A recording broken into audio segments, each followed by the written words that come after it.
Alamin ang latest weather update ngayon dito sa Sir Aris Official Weather News Today. Di lang po isa kundi dalawang weather disturbances po ang monitor natin sa loob na ating Philippine Area of Responsibility.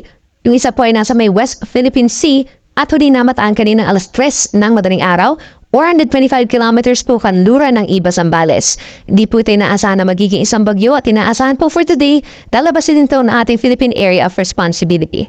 Samantala, yung isa pang low pressure area, nasa may Visayas na po at huli namataan kaninang alas 3 ng madaling araw sa coastal waters po ng bayan ng Talibos, Aklan.